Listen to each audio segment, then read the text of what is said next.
আসসালামু আলাইকুম, কেমন আছেন সবাই? আশা করি সবাই অনেক ভালো আছেন। স্বাগতম সবাইকে নতুন আরেকটি আপডেট ভিডিওতে।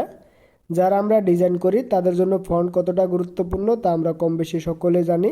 একটি স্টাইলিশ ফন্ট আপনার ডিজাইনকে আকর্ষণীয় এবং প্রাণবন্ত করতে পারে।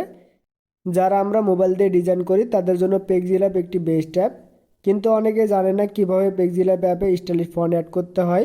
আজকের ভিডিওতে দেখাবো কিভাবে পেক্সিল অ্যাপে স্টাইলিশ ফন্ট অ্যাড করতে হয়। তো চলুন কথা না বলে ভিডিওটি শুরু করি।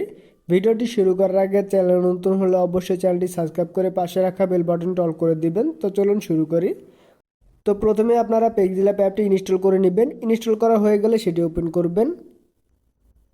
ওপেন করার পরে এমন একটি ইন্টারফেস দেখতে পাবেন, এখান থেকে অ্যালাউ বাটনে ক্লিক দিবেন। ক্লিক দেওয়ার পরে এমন একটি ইন্টারফেস দেখতে পাবেন, এখানে দেখতে পাচ্ছেন এ লেখা আছে, এখানে ক্লিক দিবেন।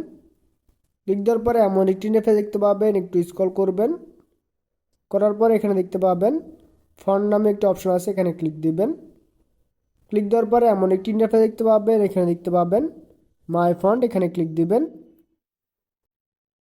ক্লিক দেওয়ার পরে এমন একটি ইন্টারফেস দেখতে পাবেন, এখানে দেখতে পাচ্ছেন দুইটি অপশন আছে, এখানে দেখতে পাচ্ছেন ফন্ট এবং এখানে দেখতে পাচ্ছেন একটি ফোল্ডারের আইকন। আপনারা যদি একটি ফন্ট অ্যাড করতে চান তার জন্য এখানে প্রথমে যেটা আছে সেখানে ক্লিক দিবেন। যদি আপনারা ফোল্ডার ধরে অ্যাড করতে চান তার জন্য এখানে ক্লিক দিবেন। তো আমি একটি ফন্ট অ্যাড করে দেখাচ্ছি, তার জন্য এখানে ক্লিক দিব। ক্লিক দেওয়ার পরে আমাদের যে ফোল্ডারে ফন্ট আছে আমরা সেই ফোল্ডারে চলে যাব। যাওয়ার পর এখানে দেখতে পাচ্ছেন আমাদের অনেকগুলো ফন্ট আছে, এখান থেকে আমরা যে ফন্ট অ্যাড করতে চাই সেই ফন্টের উপরে ক্লিক দিব। ক্লিক দেওয়ার পরে অ্যাড সিলেকশন, এখানে ক্লিক দিব। ক্লিক দেওয়ার পর এখানে দেখতে পাচ্ছেন আমাদের ফন্টটি অ্যাড হয়ে গেছে। যদি আমরা ফোল্ডার ধরে অ্যাড করতে চাই তার জন্য এখানে দেখতে পাচ্ছেন এখানে ফোল্ডার আইকন, এখানে ক্লিক দিব। ক্লিক দেওয়ার পরে আমাদের ফোল্ডারটা আমরা সিলেক্ট করব। সিলেক্ট করার পরে এখানে দেখতে পাচ্ছেন অ্যাড সিলেকশন, এখানে ক্লিক দিব। ক্লিক দেওয়ার পর এখানে দেখতে পাচ্ছেন আমাদের সেই ফোল্ডারের সকল ফন্ট এখানে অ্যাড হয়ে গেছে।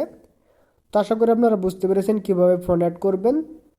তো আপনারা যারা জানেন না কোথায় থেকে স্টাইলিশ বাংলা এবং ইংলিশ ফন্ট ডাউনলোড করবেন ফ্রিতে, সে বিষয়ে ভিডিও চাইলে অবশ্যই কমেন্ট করবেন, সেই বিষয়ে আমরা পরবর্তীতে ভিডিও দিব। তো আজকের ভিডিও এ পর্যন্তই, দেখা হবে পরবর্তী ভিডিওতে। সেই ভিডিও দেখার আমন্ত্রণ জানিয়ে শেষ করছি আজকের ভিডিও। সবাই সুস্থ থাকবেন, ভালো থাকবেন, আল্লাহ হাফেজ।